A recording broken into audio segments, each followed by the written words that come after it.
This documentary, entitled Land of the Story, attests how Palestinian people live in dramatic conditions under the occupation in East Jerusalem.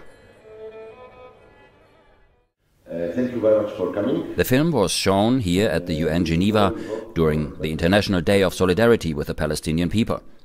This Day of Solidarity was commemorated on November 30th at a special meeting held here at the United Nations Geneva. The director of Land of the Story told us that because he is a Palestinian citizen of Gaza origin, he was not allowed to enter Jerusalem. Therefore, his documentary was filmed undercover by Palestinians who live inside the city. UN Geneva Director General Michael Möller quoted UN Secretary General Ban Ki-moon, who said tensions related to the holy sites in the old city of Jerusalem had introduced a troubling and dangerous religious dimension to the conflict. But from a Catholic Christian perspective, it was never only about secular issues of territory, injustice and identity, but also a spiritual battle. Yes, I think definitely there is a spiritual battle that is in the background.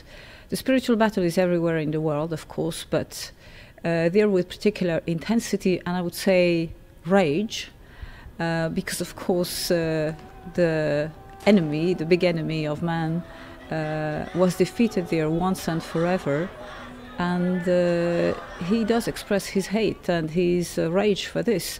His time is now limited. He has been defeated once and forever, and that's where it happened. Mitri Nasrawi was born here in Jerusalem and now finds himself surrounded by settlers. The Israelis had offered him a lot of money to sell his home and move away, but he refused. Jerusalem is my life. I would never think about leaving or immigrating. God forbid. Listen, Jerusalem is in my veins, in my blood. It's absolutely impossible that I abandon it. Whom would I leave it for?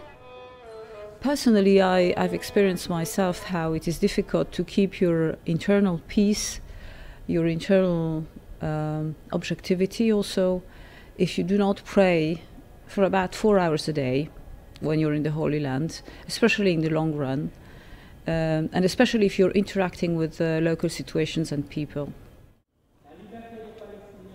The UN underlined that even though 136 countries recognize the state of Palestine, the advances are not felt by children in Gaza or by the residents of Nablus, Hebron and East Jerusalem.